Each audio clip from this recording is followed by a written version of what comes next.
All right. So we are live. I know, but I want to make sure we have volume on the mics. You can turn that off, Andrew. Well, everyone, here we are live. Luke, Andrew, wave to this camera over here. Say hi to everyone. We are now live with our Rombauer Happy Hour virtual tasting. I'd like to welcome you all. My name's Rich Allen. I'm the Director of Viticulture and Winemaking. Hi everyone, my name's Luke Clayton. I'm the winemaker for Rombauer. And I'm Andrew Holloway, the associate winemaker and third wheel. Glad you know it. Yeah. So today we're doing our Zinfandel tasting. So if you have a bottle of Zin, now is a great time to open it and start to enjoy it. What we're hoping to do today is obviously take you through all of our Zinfandels. We do have a live feed coming up on the side of our computer screens, which Andrew's going to try and moderate, and we'll answer questions if you have them. If we don't get to your question, the feed does go very, very quickly. So if we don't get to it, it's not that we're ignoring you, it's that we didn't get to the question. We do have a couple of our marketing people online as well. I can see our president, Bob's online, who I'm sure will answer questions in the feed as we go. If it doesn't get answered, you can always email info@rombauer.com, and one of either the winemaking team or our direct-to-consumer team or marketing team will get back to you. Excuse me. But we'll do our best to answer what we can. So today we're going through our 2017 Zinfandels, which we have lined up here. We have our corks pulled, ready to go. We're going to start with our classic Rombauer Zin, followed by our Napa Valley Zinfandel. Yep. Then from there, we are going to go all the way over to our single vineyard Zinfandels, which is the Fiddletown and the Twin Rivers El Dorado Zinfandel. Yep. And then we'll finish with our proprietor's selection. So I think Well, before you get going, just better make sure, unlike me, Andrew, Yes, you guys have some that would wine be in your good. glass before we We'll all tear pour. it. never trust the winemaker who doesn't drink wine. Yeah. If we don't have any wine in our glass, we'll look like rookies. So yes, now is definitely a good time to pull those corks and get stuck into it. So as we go through today as well, we'll be doing obviously talking about the wines and stories and so on and so forth, but we'll also do food pairings. So a lot of you might not know this, but Kerner Rombauer, our founder, his great aunt Irma Rombauer wrote The Joy of Cooking in 1931. And there's a new edition out, and we're going to be using those recipes today to pair with the different wines. Yeah, kind of my favorite thing to have with wine is food all the time. Yeah, Maybe more food than wine even. Yeah, No Andrew friends probably at the eats more moment, than he though. should. Yeah, I know. Boring at the house. But I thought we sort of probably we'll start with a little bit about what the Zinfandels mean to the Rombauer family and how we started with Zinfandel. If you go back just a couple of years to 1990, that was the first year we made Zinfandel, and it was from the Sierra foothills. Kerner, through a friend, was introduced to grapes from this region. He felt, after trying some of the wines that were made up there, that it really was one of the best places in the world for Zinfandel, and I can honestly say I agree with him. Well, and I mean, just so people know and understand, that the foothills is a region we're talking about. That's basically Amador, El Dorado County. For us, there are others that are encompassing it, but it's about an hour east of Sacramento, kind of towards Tahoe. So I just pulled up a map of California, so you can see down by San Francisco there where the Napa Valley is, and heading up to Sierra Foothills where Amador and El Dorado County are. And then from there, you can see on the right of your screen our Sierra Foothills vineyards in Amador and El Dorado counties. You can see the single vineyard we use up in Lake County, and the one vineyard that we have here in Napa, which is our Bennett Lane vineyard. Yep. And kind of Sierra Foothills is kind of an impressive little area because most of it's 1,500 plus feet up. Yep. Where here in Napa, 1,500 feet for us is mountains. Yeah. That's just the normal. It's mountain fruit, but there it's foothills. There it's just their vineyards. So it's a pretty incredible area. Yeah, great history there too. Yeah. Old vines. Yeah, discovery of gold. Yeah. El Dorado County, the gold. The gold. Yeah. It's a really significant region, not only for wine growing in California, but just the history of California. So there's a lot of history to explore. I've just got to put a little shout out. I just saw that Luke's mother is online, and she says hello from Australia. Hey, Mum. So, Hey, yeah, Richie. So you're involved in around the purchase of that Twin Rivers up there. When did that happen? Yep. And how did that happen? So yeah, I mean, one of the first vineyards we ever sourced fruit from up in the Sierra foothills was the Twin Rivers vineyard. The first several vintages of Rombauer Zinfandel were actually labelled El Dorado because it was from the Twin Rivers vineyard in El Dorado County. And that was actually the first Rombauer Zinfandel I ever tried. The 2001, on my first day of employment, on August 23rd, 2004. My memory is really way worse than that. My memory's pretty good. But that vineyard, so that was a vineyard that someone else owned and we used to purchase the fruit from it. They decided they didn't want to sell us fruit anymore for whatever reason. And several years later, they went out of business and it was owned by the bank. And when Kerner found out that vineyard was owned by the bank and they were looking to sell it, we shot up there as quickly as we could. Kerner literally had his checkbook there ready to write a check and wanted to buy this vineyard. And I've got to say, I was not that excited about it. The vineyard had been left derelict for about 5 years. There was about 50 acres of vineyard that was mature, but the weeds were all taller than the vineyard. There was another 50 acres of young vines, which were about 3 years old, which had basically been trained up too fast and left with crop on them for 2 years, not pruned for 2 years. And there was 50 acres of fallow, which had weeds like 6 feet tall. So a really easy project. Really easy, small project. So yeah, so we spent a couple of years retraining, obviously dealing with the weeds and getting the vineyard back in shape. And I mean, it's such a good vineyard now that we use the best blocks from there for our Twin Rivers Zinfandel. So And our reserve, most years, it's a large portion of the reserve as well. Exactly. So, that was pretty cool that was my first vineyard that I was involved in purchasing at Rombauer, and it was the first time I'd ever had to rejuvenate a vineyard and bring it back to life. So it was pretty exciting. So now we have 148.5 acres up there of Zinfandel and a few other little bits and pieces that we. It's almost more than half our California's in now. Yeah. It is. I mean, Yeah. it's more than that.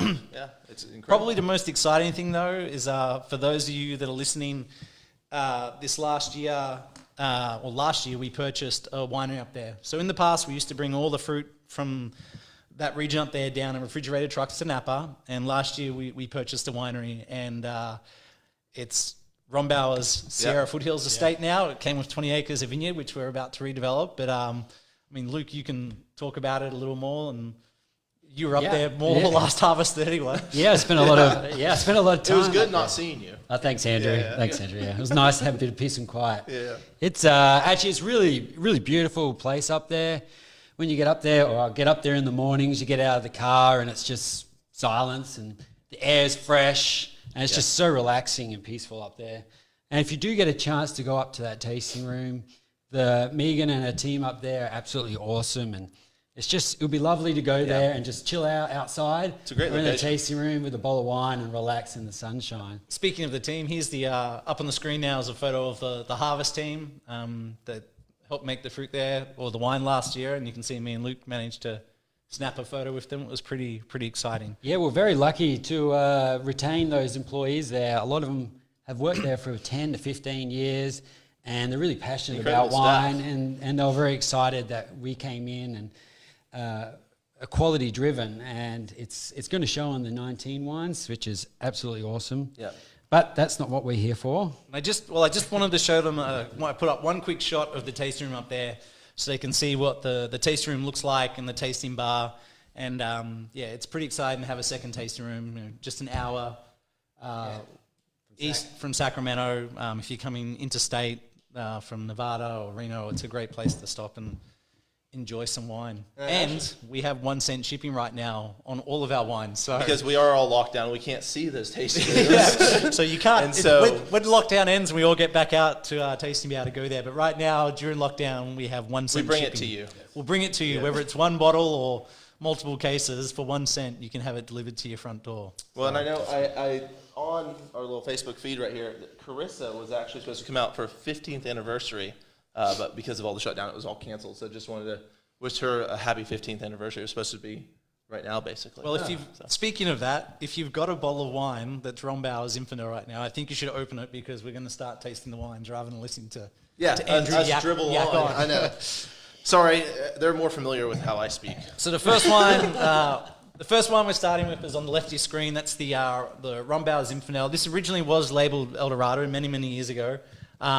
Still occasionally you'll see it on restaurant wine lists as El Dorado, but it's what we call a classic Rombauer Zin. It is a California blend. It has fruit from Napa, tiny bit from Lake, a lot from Amador, and a lot from El Dorado, which make up probably 75% would be 65 to 75% would be Sierra foothills. Probably 75. So, That's the core of it. yeah, it's the core of the wine. It goes back to basically what Kerner had found in the Sierra foothills and what they had provided for the fruit intensity and what we were looking for to create the wine. I mean, it's great. It has so many layers that you can't really, you can't replicate. But the vineyards we source from in Amador and El Dorado, there's so many like vineyards with such old vine age, especially pre-World War II old vines. We have the largest concentration of old vine vineyard in the world is in Amador County. There's no other place in the world that has, from a percentage of total vineyard coverage, has more old vine vineyard.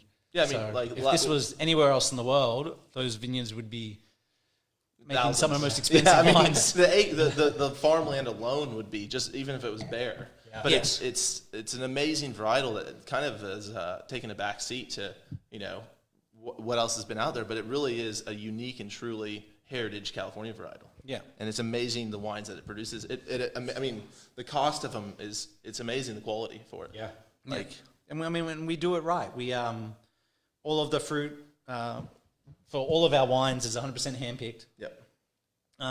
Once it's destemmed for all of the red wines, it's all optically sorted. So we photograph every single grape. If it's not the right, every red grape that comes in any Rombauer winery. Yeah, if it's not the right size, gets shape, a beauty and color, shot. It gets a beauty shot, and if it's not beauty shot, quite the same as we want, it gets rejected. Yeah.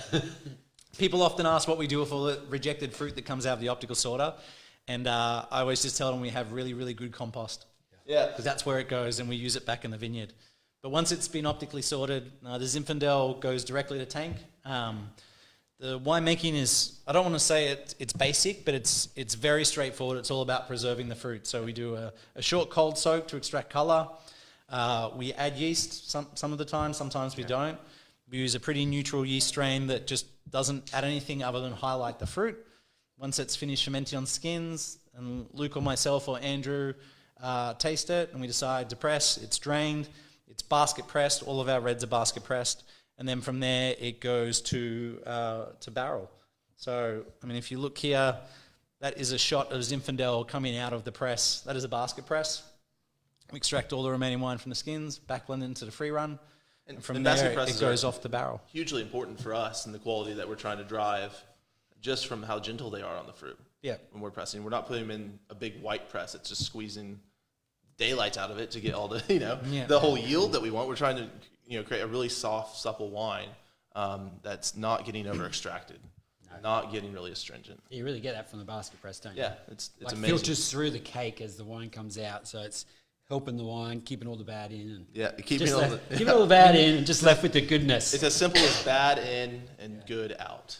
Yeah, well, I think you guys should talk a little bit about the 2017 vintage and how challenging that was. Being that we had that little thing called the fires. Well, yeah, the fire. But before that, we had in September we had a couple of early hot heat spikes. That's right, and the Zinfandel was coming in very, very fast. Yeah, so it kind of jump-started everything. It was really critical because when we had Chardonnay, it was right towards the end of it, and then for Zin, though, it just kind of pushed it right along, and everything just kind of kept right up. The flavors put right in with sugars, and everything just kind of came in perfectly. It just came in really tight.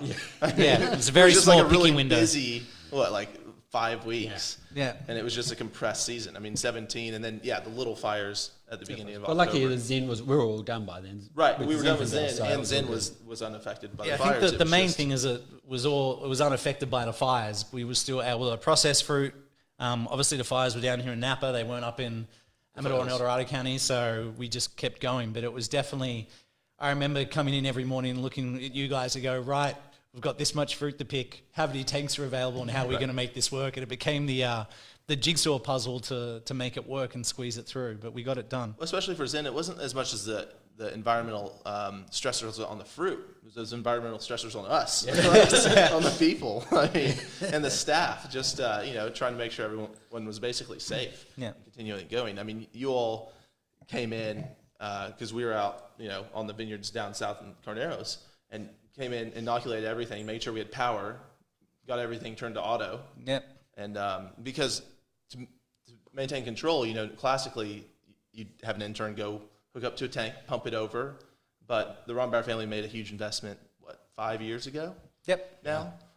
So every single tank that's a red fermenter has an automated pump on it that we can control remotely, which is a pretty incredible investment that they've made.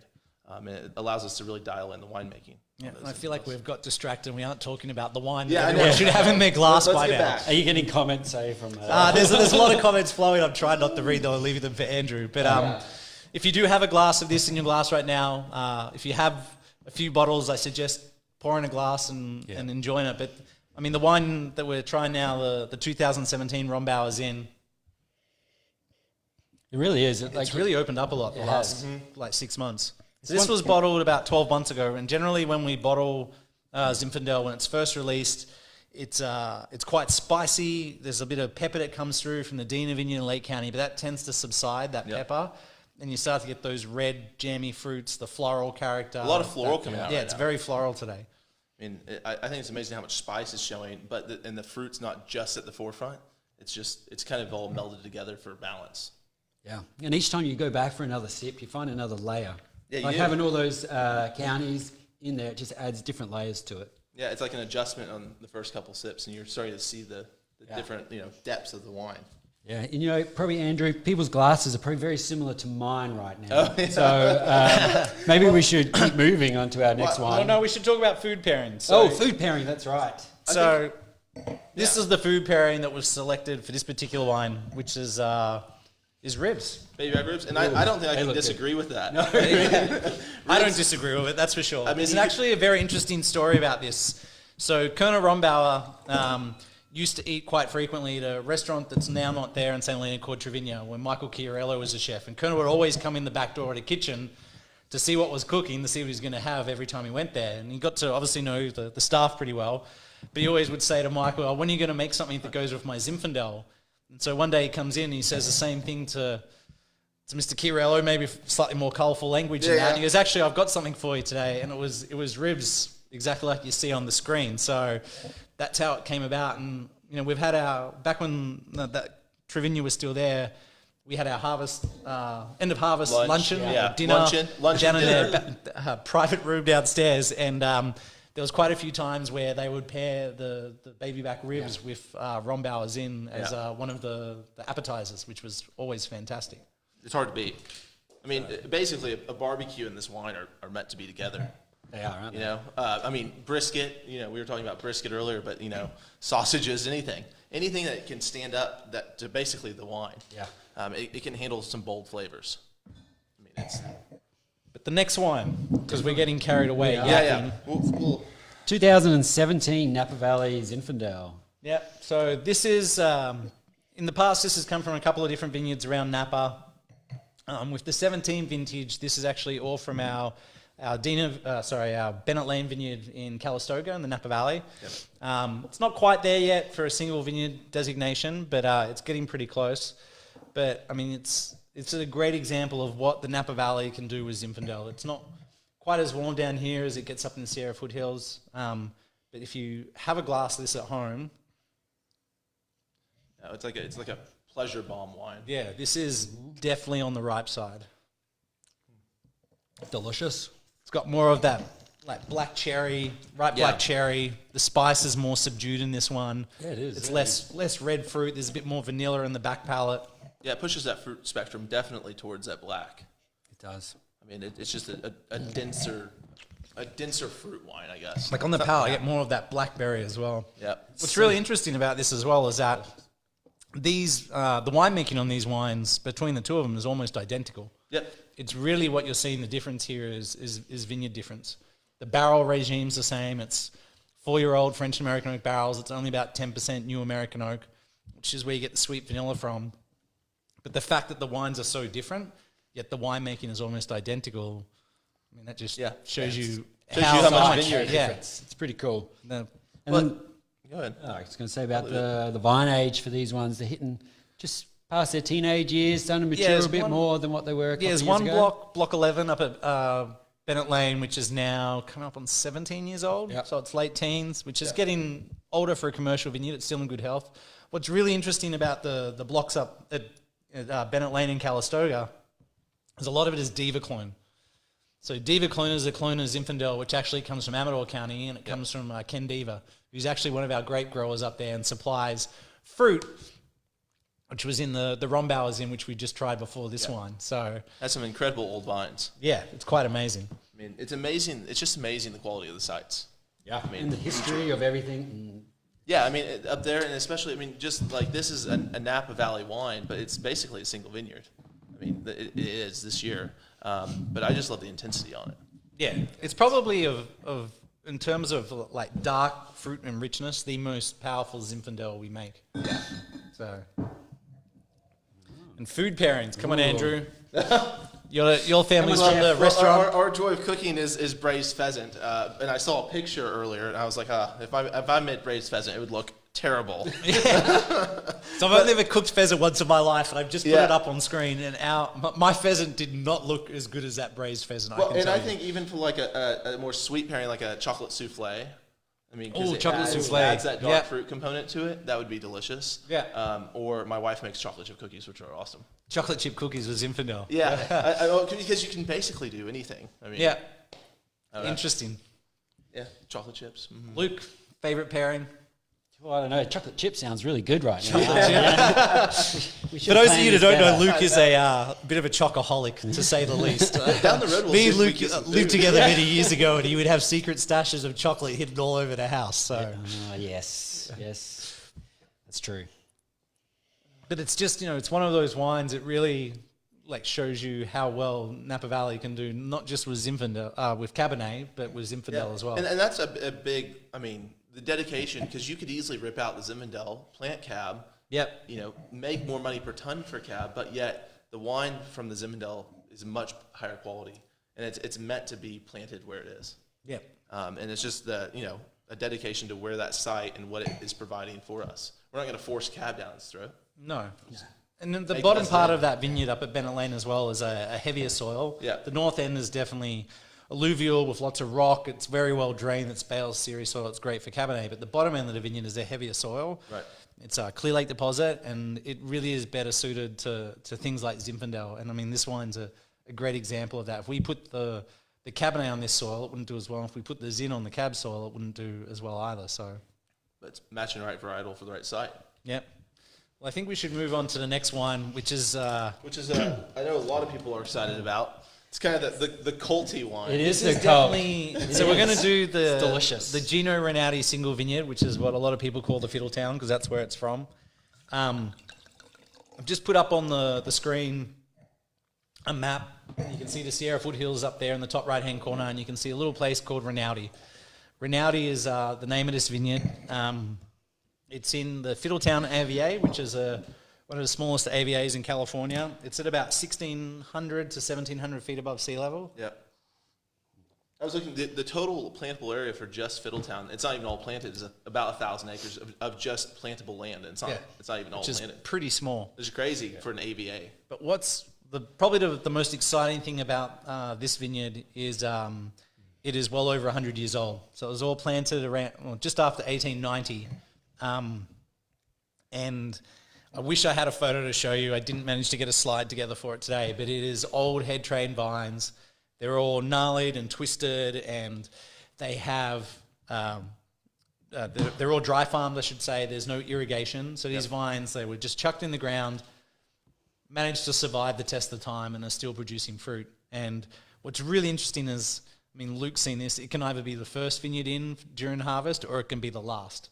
It's a little bit different every year. Yeah, that's the beautiful thing about dry farm and vines. Like in Goodyear, where there's lots of water and everything's growing, these things will give us a good crop. I think a good crop for up there is like 3/4 of a ton per acre. Yeah, I mean, just for reference, we're generally down here, we're like 4 to 5 tons per acre. So 3/4 of a ton, you'd be ripping your hair out. I mean, and that's a good year. Yeah. It's And crazy. Then when it's warm and some of the first fruit in, we're looking at like 1/4 of a ton. But the beautiful thing about dry farmed and this age on these vines, they self-regulate. So they only produce as much as they can handle, the vines can handle in that year. So the berries are really small, intense. And the beautiful thing about this wine, sometimes the color, it might not have great color, but in this one, you have a little sip of it, and it's just got this beautiful weight and texture and depth that you get from old age vines. It's probably, I mean, as Luke said, like the color, it's always has probably the lightest color of all the zins we make by It doesn't far. lead your mind in. But then when you expect taste what it, you're like, gonna how is a wine that's that light in color Yeah. have that much intensity of flavor? And it's very, very unique. Like when it's young, I mean, it smells like crushed raspberries. Yeah. Like it's very, very unique. And we still see that a lot in the wine, but now it's starting to get a bit more briary. There's a brackish, like barky flavor that's coming up, the savory flavor in the background. But it's, I always think of it as like really aromatically lifted, like floral raspberries. God, it smells like raspberries, right? Raspberries and rose petals. Yeah. I mean, that's like the underlying element of it for me. Yeah. It always is. And it always has that. It doesn't matter on the It does. vintage as well. It just, some years it's bigger and richer because of the vintage. This wine is probably, if you lined them all up, you'll be able to see the differences in vintage, Yeah. heat or hot or dry or wet, but it will have that purity, the strawberries and rose petals. Still have that underlying that- same theme. Yeah, and that weight and texture on the palate. It's just It's incredible. slight variations. And that's what's amazing to it is, again, the winemaking isn't changed immensely for this. It's just the vineyard speaking. I mean, it's the same winemaking approach, basically. Yeah, it's all about preserving the character of the vineyard and the fruit and taking a hands-off approach on the winemaking to just let the vineyard shine.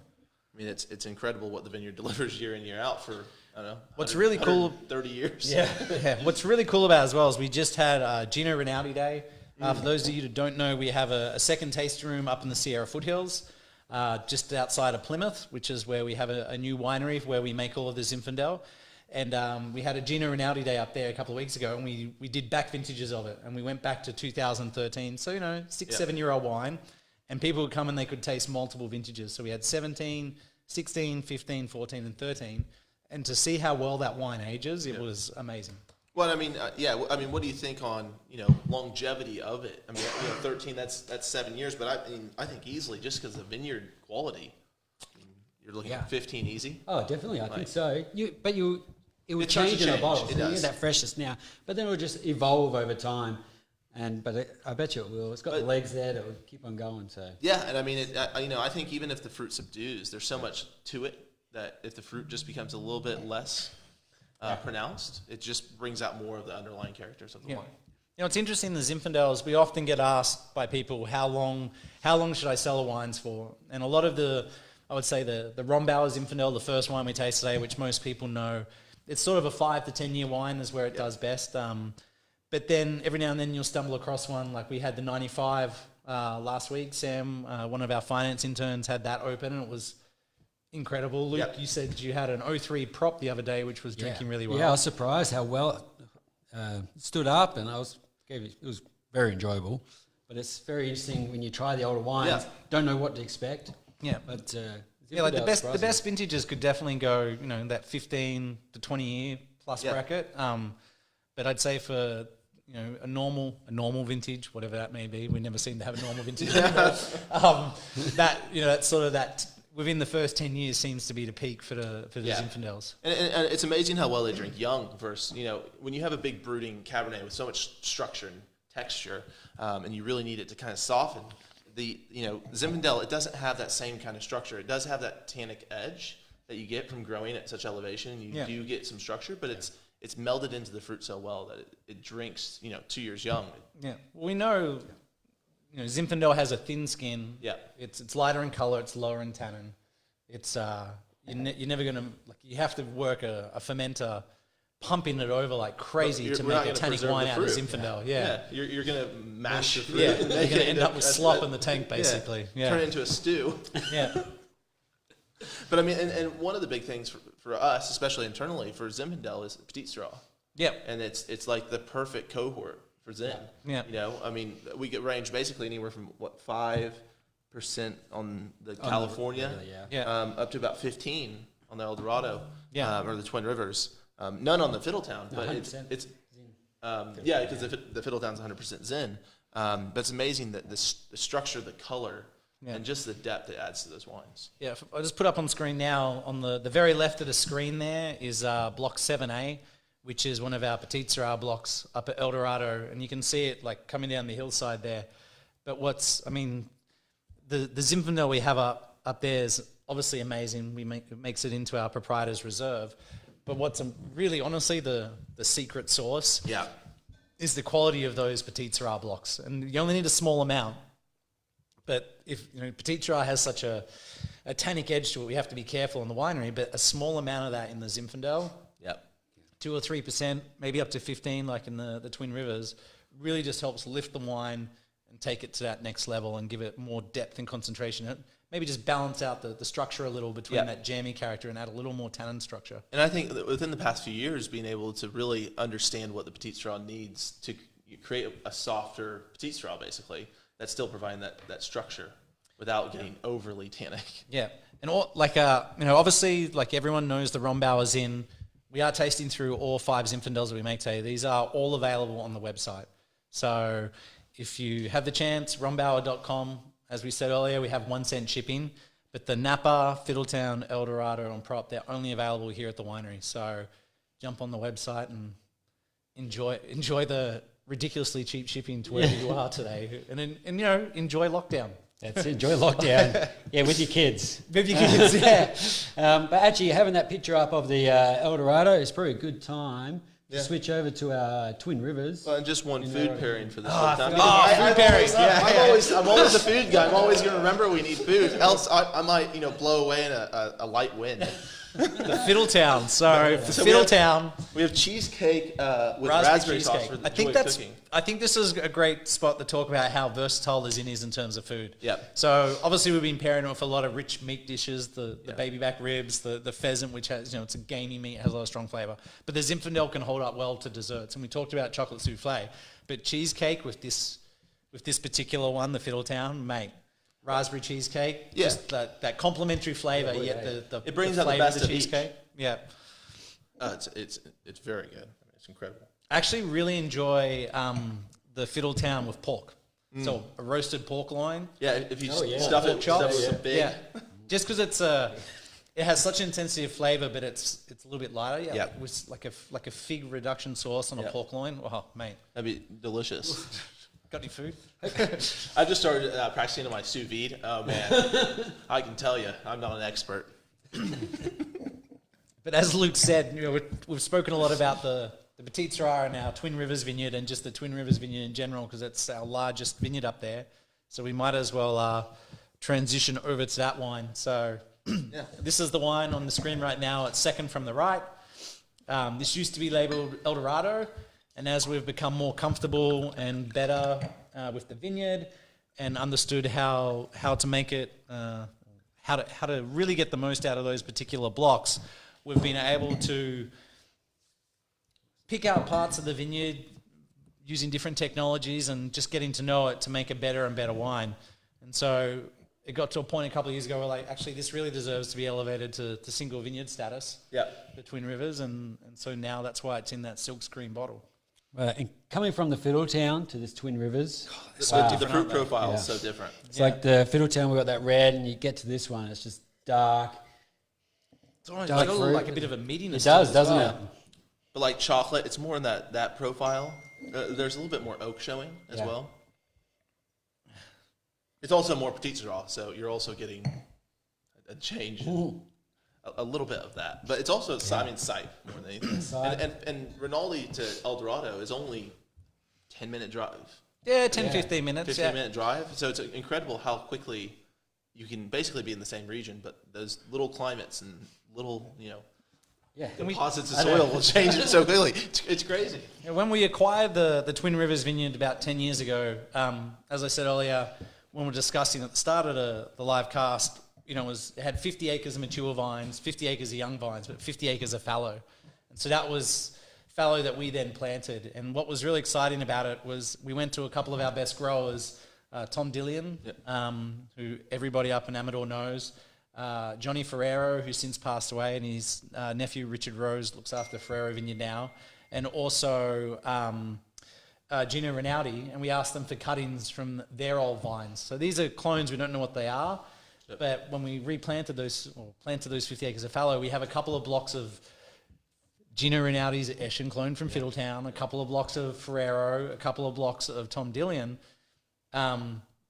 basically trying to keep those clones of Zinfandel going to sort of plan for the future. So the hope is one day when those vines are maybe 100 years old, who knows, we'll be able to make something that's pretty similar because it's not too far away. So Yeah, that'd actually be really cool to try those blocks and see if they have similarities to where they came from. they're really, really different, which is really, really interesting. So it's...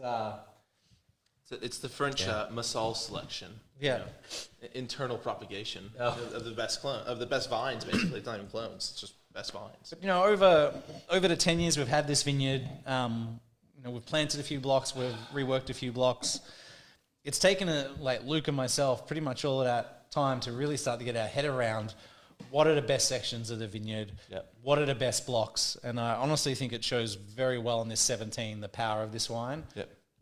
Now that we know which parts, how to manage it, how to pick it, how to work that canopy on the vine, what crop load we should have, how we should irrigate it, I feel like that this wine all of a sudden has gone from being like a really good single vineyard wine to a world-class single vineyard wine. And it's I'm very excited about it. No, I mean, the potential in that vineyard is insane. I mean, you're seeing it here.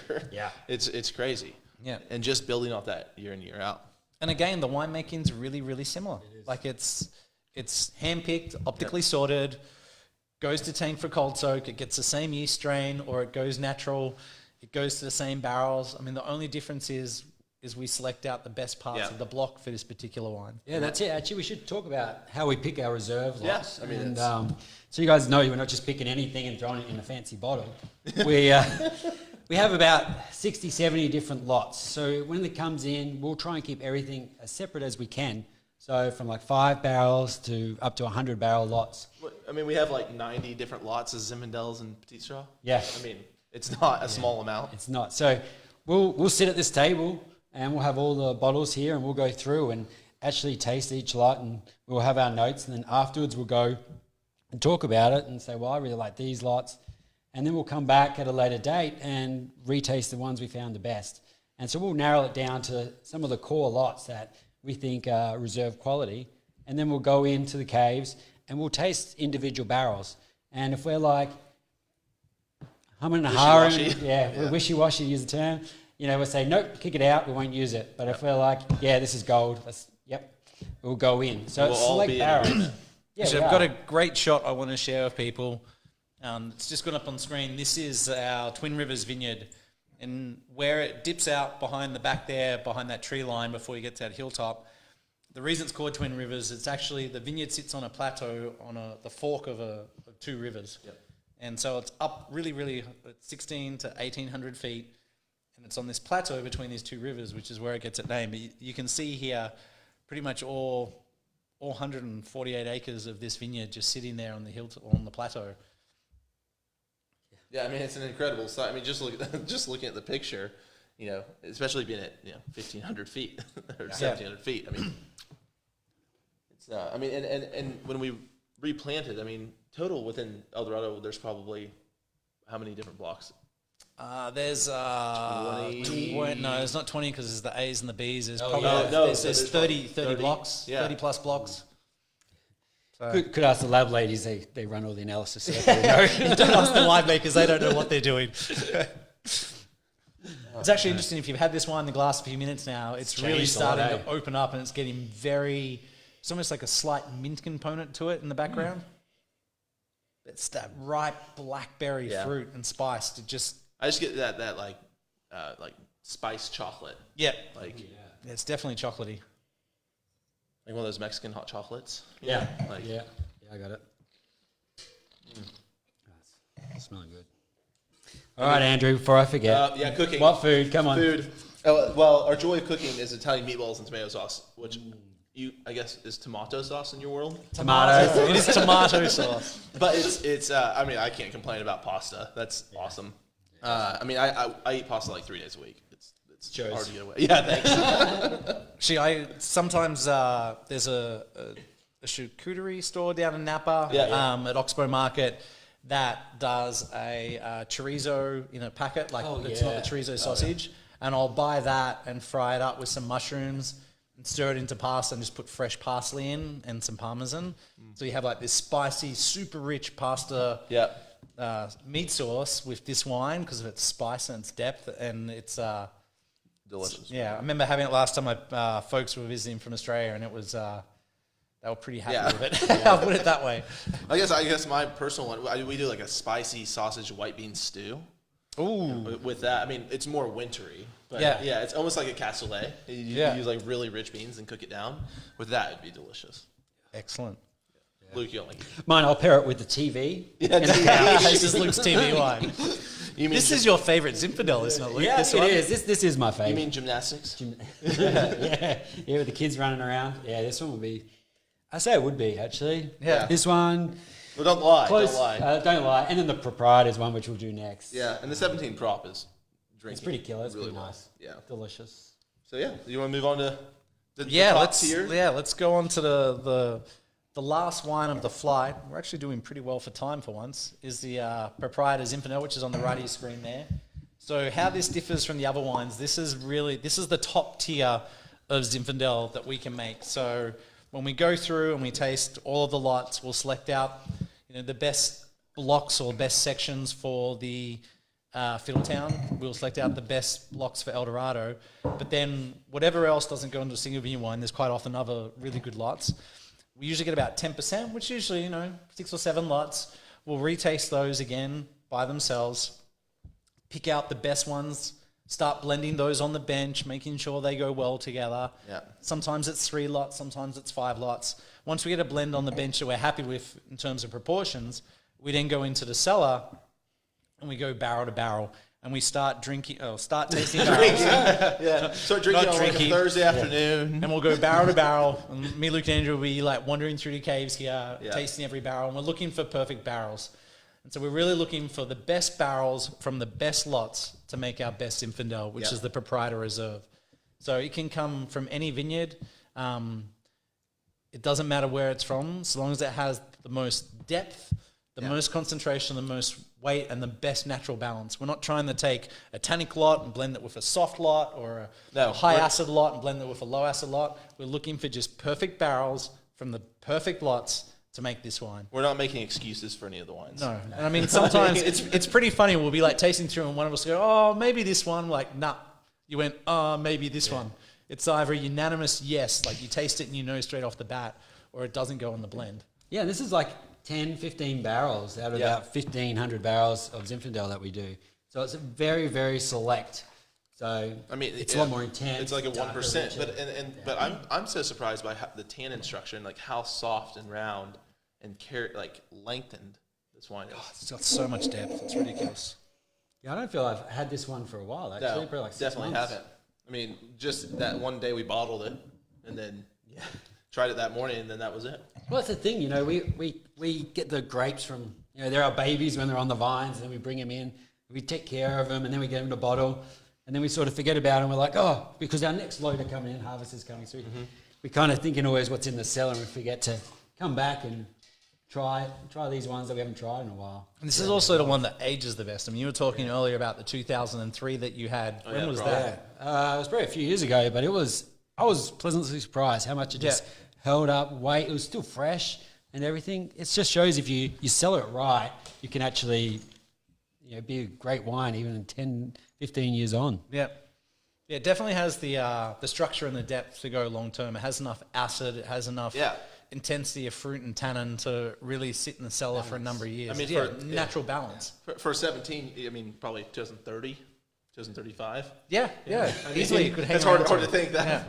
Jeez, Rich would be like 60 by then. Yeah, thanks guys. Yeah. 65. You young folk. Sidetrack.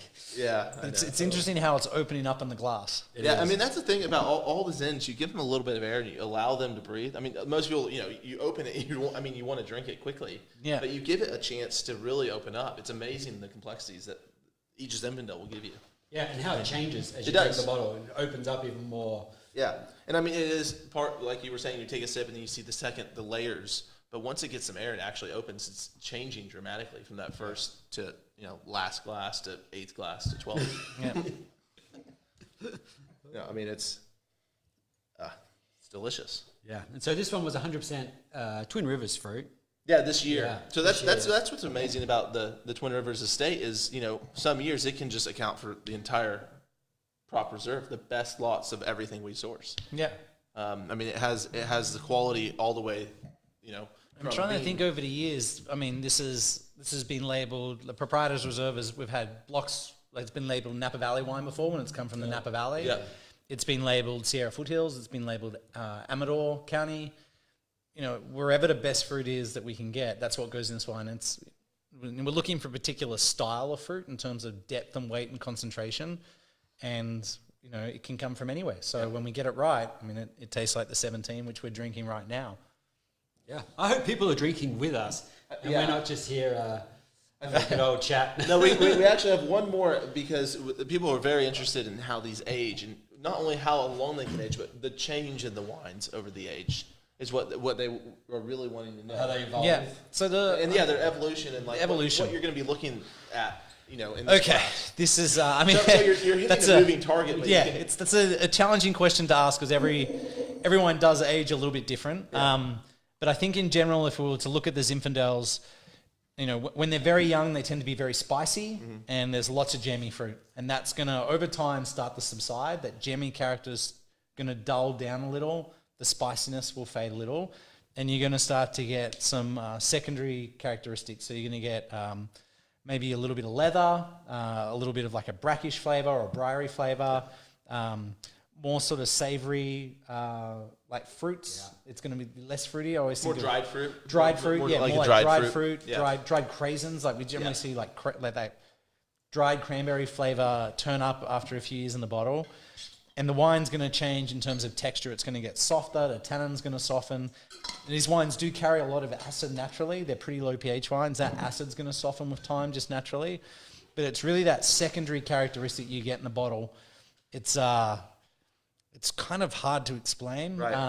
I know we've talked about re-releasing some of these on the website. We do have some of the older vintages, which hopefully, now that I've said that, I'm going to get shot by Cheryl Riddell, our direct-to-consumer manager, for saying it, but we'll probably have some available shortly online. We did, as I said earlier, up in the Sierra Foothills, our second tasting room there in Plymouth, we did some older vintages of Gino Rinaldi's Fiddletown Zinfandel, and that definitely got more like a dried raspberry, dried rose petal character to it, which we generally see in that and the classic Rombauer Zin.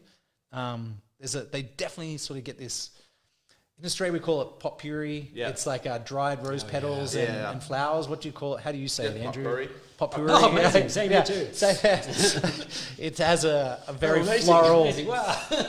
floral aroma to it, but they definitely age really well. Yeah. So- What you can do, Andrew, Yes. if you're worried how they age, just buy a 6-pack. Yeah. Drink a couple The salesman young, comes out. Drink a couple young, open a bowl a couple of years, see if you like it, Yeah. and open another one. And then a couple of years later, have the other one, and then have the last one when, 10, 15 years. There I you think I'll just go through all 6 in the first year. Well, that too. So maybe a 12-pack for you. Yeah, 12-pack. Yeah, there you go. Yeah. That'd be safe. There you go. Oh, before we forget, Andrew. Yes. Food Chef, pairing. come on. Chef Andrew. Chef? Yeah. Well, I mean, with this, I mean, you For can once, do- I'm not being called the chef. I mean, yeah. You can do, we've been wanting to talk about and doing is that beef Wellington. Oh, Wellington yes. with it. Speaking of chefs, Gordon Ramsay's beef Wellington. With the mushroom, Yeah. the pastry, and then tenderloin. Oh, that would be delicious. All right. That will be our One freedom day, party. One day. Or Our freedom party. That's a great idea. party. Or for you all, lamb roast. Lamb roast. Yes. Well, the joy of cooking one, Andrew, was beef pot roast. Yeah. I've just put it up on screen, and it is. That was pretty good too. Yeah. Mine never looks that good, but I mean, because of just the sheer concentration and depth of this wine, I feel like it needs a rich meat dish. I don't feel like this wine is going to pair that well with chocolate or desserts like some of the other Zinfandels do, just because there's too much flavor. It's going to overpower any dessert. So rich meat dishes. I actually do a slow cooked brisket where I get a crock pot, just like it was on the screen. I'll cook it for 2 or 3 days, or 2 days actually, in the oven. It's so loose it falls apart. And it's almost like a stew. It just falls apart in the pot. But then on day 3, I take the leftovers, and Luke's been around when I've done this a couple of times, and I use it in risotto, and I make like a beef brisket risotto with this wine. Anything that has like that really intense slow cooked meat flavor is going to be absolute heaven. No, I mean, it's hard to beat. So yeah, that's kind of our lineup today. Did you have a favorite, Andrew? I mean, I don't know. Gino Rinaldi's pretty hard to beat. Yeah, I thought that was pretty good. Gino Rinaldi's, I mean, it's just a very unique wine in the the whole lineup. So can't complain. But Richard, I'm torn. they're like all children for him. So I love them all. Nah, there's some days like I love. Like you guys know, whenever we're blending and bottling, I'm always like, the El Dorado. But once it's bottled, I always feel like the Philtown, once it's had 2 or 3 years in the bottle and it settles down and it starts to get those secondary dried rose petal characters and dried cranberry characters, I tend to love that. But I think for me today to pick would have to be the Proprietor's Reserve. It just has so much depth, Concentration. I wish I'd put a brisket in the oven It's yesterday. so much depth and concentration without being heavy.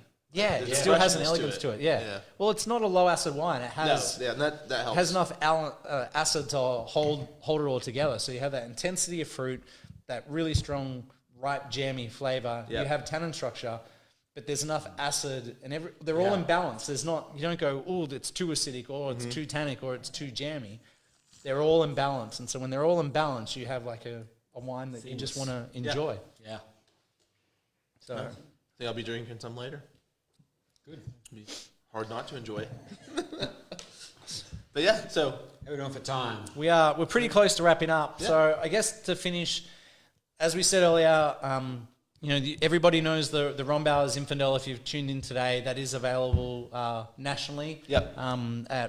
Right now, grocery. At grocery, retail. be the best place to go to. When the world opens back up, it's definitely available on wine lists as well in restaurants. Yep. But all the wines that we've tasted today, whether it's the Rombauer Zin, the Rombauer Napa Valley Zin, the Gino Rinaldi Fiddletown, the Twin Rivers El Dorado, or the Proprietor Reserve, they are all available on our website at rombauer.com. And we do have a 1 cent shipping currently, and that's going to continue until our lockdown ends. So if there's a particular wine you would like to drink. Yeah, we actually have one particular wine question, and it's a question about the Solera. The Solera. Newly minted Solera. Who asked that one? Some sneaky customers meet on our website. Well, anonymous. So Solera. Okay, so for many years we don't actually have that to taste. No, Shame we on don't. us. We don't have it to taste. For but many years we it's not made a Zinfandel. a Zinfandel port. Yeah. And for those of you who don't know what port is a fortified wine. So we'll take a Zinfandel ferment and we'll add brandy spirit to arrest it because the alcohol gets so high it kills the yeast. And then we do that at a particular point to retain enough sugar, very high alcohol, and that's how you make a port. From there, it would go off to barrel, be aged, and then we rack it into our Solera. And Solera is a way of fractionally blending wine. Yeah. Our Solera goes back about 25 years now, until the early 90s. And every time we take a portion out for bottling, we add the young portion back in every year. And so it's this multiple vintage blend of all these different Zinfandels. Mostly Zinfandels. But It used to be. It used to be labeled Zinfandel Port. So when we acquired the Twin Rivers Vineyard in El Dorado County in 2010, there was 2.5 acres, of our Portuguese varieties, which were traditionally used for making port, and that was Touriga Nacional, Tintacao, Suzao, Arorejo, and Bastardo. Yeah. Bastardo, we promptly grafted over to Touriga. Not because of its name, but No. Just because it didn't fit. it didn't fit. Yeah. Basically, it would ripen about 2 weeks early and everything else. Yeah. And the reason they And it use was best Bastardo in Portugal for making port is it ripens very early, so it guarantees them something for the year. But it's the lowest quality varietal for making port, whereas Touriga is the most prized. So we grafted it to Touriga. And we started making this, well, we wanted to keep it and make wine from it. But the whole vineyard was scheduled to be grafted over to Zinfandel, even these 2.5 acres. And we were sitting down with our bank at Rombauer for a meeting with our bank. We just purchased a vineyard and we wanted to go through it with them because I was helping finance it. And, I was told we were grafting everything to Zin by Kerner, and that was the end of that. You can't have any winemaking fun. Sorry, kid. It's all got to be Zinfandel. Yeah, little bad kid. Yeah, pretty well. Back when you had more hair. I had more hair then, and I was, this is 12 years ago, 14 years ago. So, Kerner was like, no. So we sit down at the bank and they're like, oh, what's planted up there? And Kerner goes, oh, Richie, tell them about the Portuguese varietals you're going to put into our Solera. I looked at Kerner, I thought we'll graft this in. He goes, I thought you were keeping it. I'm like, we are now. So with 2011, we made a small amount of Portuguese-style port and put it in a tank, and it went off to the back. It was a really challenging year. And at the end of vintage, our then lab manager came and she goes, you should try the port tank. I go, what's wrong with it? That's it. When the lab person who's in charge of QC comes in and says, you need to try this, you straight away think, what's something wrong, right? So I try it. I'm like, there's nothing wrong with it. It's really good. She goes, yeah, I know. I like, try it. I'm like, no, it's really good. And so every year we kept making this different Solera, different from the Zinfandel Solera. And over time, we've blended it into the Zinfandel Solera.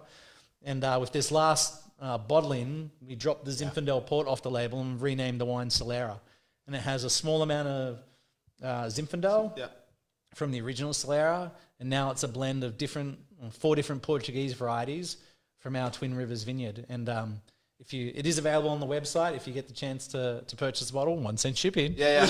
And it's a pretty incredible wine. Yeah, I mean, it's very decadent, and it's made in the style of a Portuguese tawny port, or a late bottle vintage. It's a little more red, but it's a labor of love. There's not a lot of people making fortified wines anymore. I mean, we do it every year, Luke. It's kind of a hair-raising experience to have one tank and get exact right and not mess up. And you're doing what's called a Parsons square calculation to work out how much brandy to add based on how far the ferment's through. But the brandy's going to dilute the sugar when you add it, so it's a sliding equation, and it's a challenge, but it's a hell of a lot of fun. Yeah, Luke Googles it. I do the calculation. So. But it's a fantastic wine, and if you jump on our website at rombauer.com, you have the opportunity to buy it. So, right, awesome. Well, yeah. So that kind of wraps us up for the afternoon and virtual hour. Our second virtual hour. Second, yeah. So we'll see if we're allowed to do more, but you will. If you do, stay tuned. We will probably have more announcements coming in the future. Nothing quite yet, but I'm sure there'll be. Yeah, I guess more than anything, I just want to thank everyone for joining us today for our Rombauer virtual hour. Another hour. We'll be doing more of these in the coming weeks. We're not sure exactly yet, but if you look on our Facebook or our Instagram or Twitter or on the website or go to rombauer.com and sign up for our email blasts, we'll notify you when they are, but they'll be coming and there'll be more of them. So I'm voting we should do Chardonnay next. That's just me. Yeah. Oh, yeah, that'd be good. That'd be fun. Why not? Not too bad. I just wanted to say, thanks for joining us today, and we'll see you guys all again soon. Cheers, everyone. Cheers from isolation.